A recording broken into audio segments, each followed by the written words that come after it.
welcome to another episode of Gate City Chronicles. I'm Kevin Avard, your host, and today I'm joined with Bob Stevens, and he is the producer of Veterans Forums. Welcome to the show, Bob. Glad to be here. I'm glad and honored that you're here. Oh, you still got a good, strong hand. Hey, Oops. I clean for a living. Oh. So, welcome to the show. I know that you have a lot of interesting stories, but let's talk a little bit about Veterans Forum. Are you the founder of this program? Oh, no. This is something that the Library of Congress started back in the year 2000.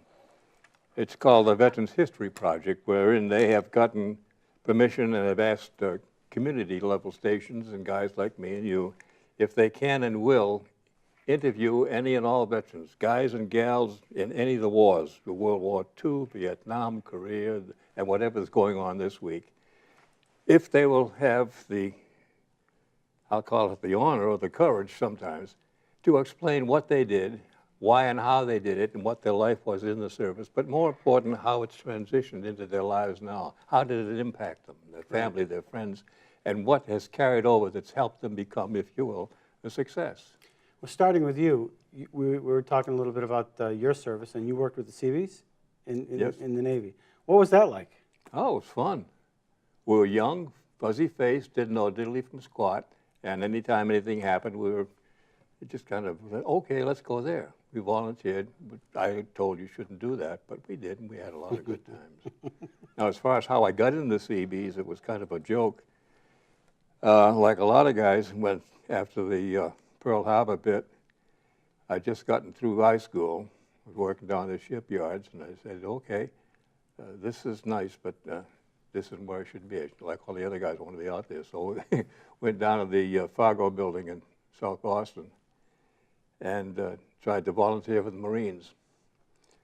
Well, the sergeant there was a very polite guy. He said, now, why don't you check that chart down there by the wall and tell me what you see? And not knowing I had glasses like the bottom of a Coca-Cola bottle. I said, Chicky, what wall? He said, why don't you come back later? That's funny. So that shot me out of the Marine Corps. Right. But we got back in another line. There was about 300 of us lined up, you know, not quite jaybird naked, but it was cold and drafty. You had shoes on and a thing around your neck and a bag of paperwork. And some guy came down the line. He said, okay, we'll stop here. And they stopped maybe 5 or 6 in front of me. All these guys went into the Army.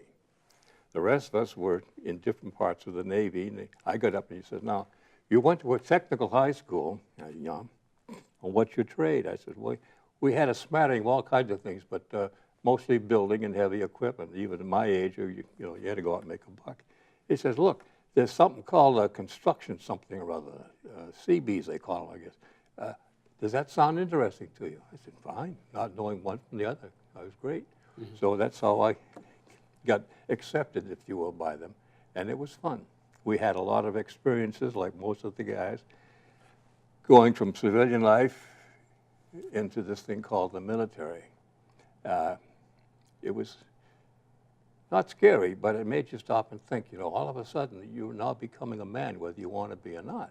And there are responsibilities and there's things to do. But the big thing that we found out, it's a buddy system.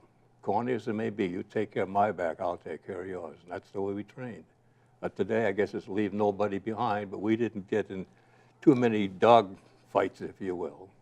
But when we did have a problem, we made sure everybody came home. Yeah. Tell me a little bit about your tie.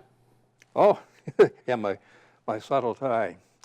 The show that I was doing back in Massachusetts, one of the people came by one time. I got a call from a woman. She said, we'd like to talk with you if you can. I said, fine, about what? She says, well, we were visiting some people up in Pittsfield, which is in the other end of the state. I live in Lenox. And on the way home, Dad said, in effect, he said, he wanted to talk with you. And I said, is that good? She said, absolutely, because for the years we've been asking him, and he wouldn't say a darn thing about it to anybody. He said, I'd like to talk to you. So I said, okay, fine, where and when? She said, well, we live in such a town, and could we come and see you? I said, you tell me where you are, and I'll come and see you. She said, no, we'll come to town. We got together and had a little talk, and then I asked him, point blank, I said, would you like to do an interview? I said, I'll ask you once. I won't push. It's your choice. He said, yeah, I think I'd like to. It's time. Well, we did a really good job. Bottom line, He was I guess, technical staff sergeant in the Tank Recovery Battalion on the African battlefields, he called it. And their job was to go out and try to salvage what they could, bring it back and make it work. After, was it Rommel? Or? Rommel, not at Anzio, they were captured. And we had a couple of meetings after that. I was invited one time, and it's the payoff, if you will. When you do a good show, somewhere you click. And he and I, and there's one or two others, you felt comfortable, you know, no BS, this is us, we had the same words, the same thing. And a couple of days after we parted, in the mail, box like a box of chocolates, you know, plain brown wrapper, no return address and that kind of stuff. And there it was. Now, bet almost anything I own, I can tell you exactly where and when it came from. Just a little note, thank you. Yeah. This is my badge. I wear this no matter where it is, and I'm so damn proud of it. It's been washed many times because once in a cry, I've done some shows, and I guess big boys don't cry, but sometimes they get to you. Sure they do. I'm ranting, I know. No, not at all. Do you find that it's very cathartic for these gentlemen to Oh, yeah. to at least talk about the things that they've been holding inside all their lives? Or? To that point, yes, and I may or may not told you, but I'm fairly new to the area. I've been here about a year and a half, and I've been trying to get established. So I've been accepted into community studios in Manchester, Derry, Londonderry, and Bedford, and hopefully coming down here now that I can find out where the place is, to do shows. And I made a contact about 6 weeks ago now, with some of the guys who were in the PWs in the VA group back in the Manchester Veterans Hospital. And I've done 4 shows with them. And the best part about it is the first time they didn't know who or what Bob Stevens was. One of the guys, Herb, said, sure, I'll do a show. We did it. And it was fun. I went back and we showed the show. On a lot of the guys up there don't have cable, so they didn't be able to get the shows. But it led to another one, and then another one, and then to another one. And I've been invited to go back next August to see if we can do another couple of shows. And Bill Gagnon, the guy that runs or the coordinator, I guess you'd call him, said that they're finding that this has been, as you said, very cathartic because these guys are opening up. They've never talked to anybody. You know, I feel good about that because they're saying maybe 5 or 6 at the end of the show, you know, thank you. You know, I've been carrying that baggage along for a long time. I'm finally glad to get rid of it. Why are these gentlemen holding women too? I'm sure that there are many women that have gone through some horrific battle horrible scenes. stuff, Yeah.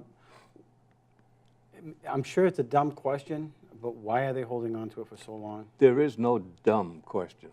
The answers may be not satisfying, but the thing I'm finding out now, I've been doing this since, 2004. I've had predominantly World War II guys, 2 or 3 guys from Korea, 4 that I know of, reluctantly, but they finally loosened up from Vietnam. Now, whatever I can do to help those guys feel that they're welcomed home, despite I know all the stuff they've been piled on and so forth, but if they could only let up and do a show or 2, maybe it would help the rest of them come forward, because it's not being a Judas bull leading them down the pathway. Right. But if they find out that, okay, this guy's telling the truth, it will be helpful. We're fighting the clock and the calendar, quite frankly. Yeah. For example, one of the statistics I was given when I first started this, at one point in time, World War II, there were some 16 million guys and gals throughout the country, out the world, doing their thing. About 3 years ago, I got an update. Then they were estimating maybe 2.5 million of us are left. The bottom line, though, and this scared the hell out of me, said, but you're dying at the rate of 1,200 to 1,500 a day. Now, no matter what kind of math you do, I'm in short ration right now, and as my son said, I better take care of you. I said, if you don't, we're going to be in trouble. Do you feel that the message of what happened, the history, the perspective, is being lost? There is, I think, in what my limited experience, if I can answer your question rightly, World War II, it was a United States. Everybody was in the act, from the kids who get the tin cans of the Saturday afternoon drive to the guy who's running a machine 5 hours a day extra because his boy was over someplace. Nam, I shouldn't be political, but I don't believe we should have been there. Vietnam, we definitely should not have been there, but the thing that those guys have done and been subjected to has got to be somehow, people made aware of it. Not only the veterans themselves, but more important, we're finding out now the families. Do you think that brought on a great disillusionment was that the beginning of the divisions of our country, do you think? I think so, because we're fractured. We're no longer, we have little groups of this, groups of that, groups of something else, but there's nothing cohesive. And everybody's out trying to beat their drum telling about what they feel they're entitled to. There's no free rides. You got to get out, you want to do something, you got to do it yourself, make sure you do it the best you can. That's all people ask for. And the people of the World War II era, they seen the Depression. Oh, yeah. I have a steel penny, which apparently there was a time when copper was in short supply.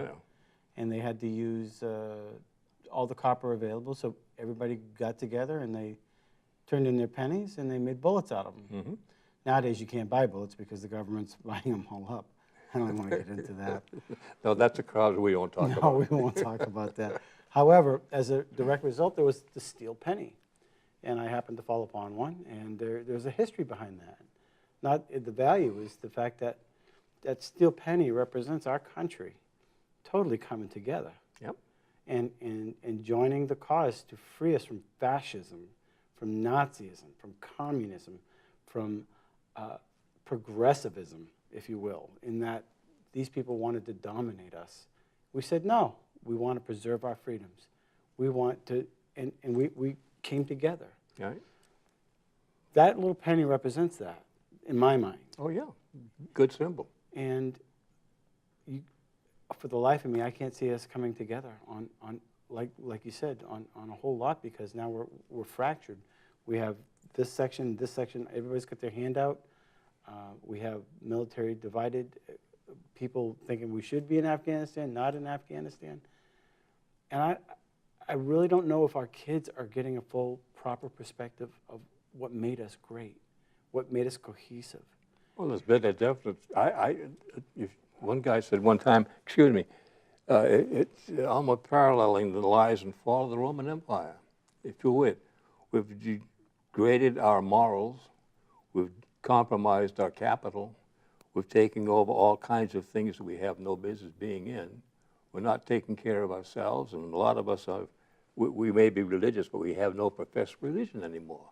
And the biggest thing that I think is causing trouble is we can't trust the guys that we sent down to Congress and other places to, quote, defend and protect the Constitution and the public. They all have one thing in hand. The day they get elected, okay, I got to think for life.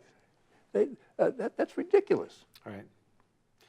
So as far as the people that you're reaching and that you're interviewing them, you must be coming. You probably transfer some of their burden onto you, listening to their stories. I would imagine. You can't help it sometimes. And as I said before, there have been 2 or 3 times when doing a show we had to cut the mics because the guy I was interviewing, we got a flash and we said something that triggered both of us. We sat there. It looked like the big flood.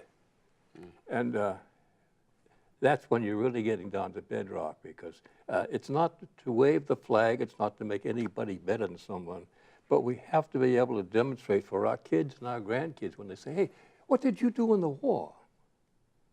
You've got to think now, for me, which war are you talking about? World War II, Korea, Vietnam, Desert Storm, Desert Shield, God knows what else. And then they say, well, where is that? Well, don't you read your history books? Don't you study geography? Don't you study civics? Oh, no, we spend most of our time trying to just keep order in the schoolhouse. The teachers are being, if you will, foster parents, underpaid and overcharged. And it's not right. Have the schools embraced anybody to come in to talk about their experiences? Oh, yeah. Every, to me, Armistice Day, November 11th, back home, we were invited to 2 or 3 of the small schools, the private schools, and to just meet with the kids. They put on a nice little dog and pony show and have coffee and cookies and so forth, and they sit around tables like this, 5 or 6. Did you kill anybody? What did you do in the war? Did you hear bombs go off? You know, and they said, well, no, why do you ask? Well, that's what war is all about. I say, well, what do you mean? Any war. One kid made a comment that I think is profound, and I don't know how old he or she was, but he said, you know, we've been talking, so I get it right now, so it makes sense to me. If maybe someday if we had something called peace, and then came a Veterans Day, and we had to look around to see who or what was a veteran because we had no wars, there were no veterans. Wouldn't that be nice, Mr. Stevens? I will carry that with me if I was to be 25. Right. But a little kid. But that's just the 1 or 2 out of a million that don't know, they don't give a damn. Do you feel that there are a lot of veterans that are feeling as though, you know, they went to war and they're looking around and they're wondering, you know, what? I can't answer that because you don't know what's in their minds. The thing that I'm concerned about is the guys coming home now. Yeah. They have the invisible scars, PST or whatever you call these things, that I don't think, being very candid, that we have enough qualified psychiatrists and sociologists to give these guys a good triage so they know what's the status and where can they then be sent to be helped, be cured, be counseled, and their families with them. Now, there seems to be an alarming amount of suicide in the military. Was that a problem back in World War I? It'll always be a problem. Yeah. Because, well, look at it this way. If you will, you sitting at the table at breakfast, Daddy's going off to work. Well, that's fine, he comes home someday. But when Daddy's got that funny suit on, he's going off to a war. He may or may not come back. He may not be back for 6 months, he may not be back for a year.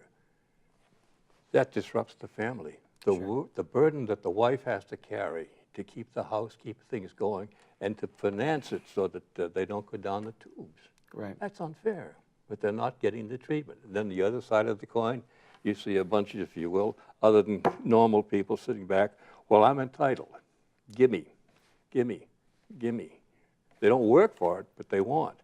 And so you and me and others like us have to pitch in extra so they can bitch and moan about what they don't get because everybody else has some, but they don't want to work for it. Right. No politics, Bobby. We're not, believe me, you can talk politics with me any day. Well, So where can people see your show? I mean, well, if they're lucky on any of the channels in Manchester, Londonderry, Derry, and Bedford, and hopefully here someday. okay. Are you looking for candidates to interview? I will come and get them if they will come. The idea is it's quite simple. Each of these guys and gals has a story to tell. And the bottom line is, though, if they don't tell it, nobody else will. A lot of them have, if you will, psychological problems that you can't blame them. I'll ask a guy or a gal one time, I said, will you if you won't? I don't try to coerce anybody because it's not fair. You can't get a volunteer by gunpoint. Yeah, you can't push a string. That's right, unless you know where the monkey is. That's funny. Oh, yeah, ha-ha. So I guess if a veteran wants to talk to you, how do they get in touch with you? Very simple. There should be a trailer at the end of this, but my name, very quietly, is Bob Stevens. My email address is cbbob43aol.com. SEABEEBOB. That's me, 43, the year I went in, at AOL.com. My phone number here in Manchester, area code is 603-232-2691. But don't call after midnight. I usually get to bed about then. Sounds And good. I will do anything within reason to share and make these people feel comfortable. But more important, I think it's perhaps one of the greatest gifts they can give their family, because it's something that will be permanent, and then their kids and kids' kids after them say, oh yeah, I know all about Grandpa because he did this, or my son did this, or my dad did that. Right. Without any embellishment. Excellent. Well, I want to thank you for coming on the show. My pleasure. All right. You still got a good Yeah, ear. yeah, of course I do. Yeah. Yeah, very You much. must be a banker. Don't let go of the dollars. I wish I were a banker. Until next week, thank you for watching Gate City Chronicles, and please get in touch with Bob if you're a veteran and you want to talk about your story, about your history, about the things that you saw, maybe you want to share. Until next week.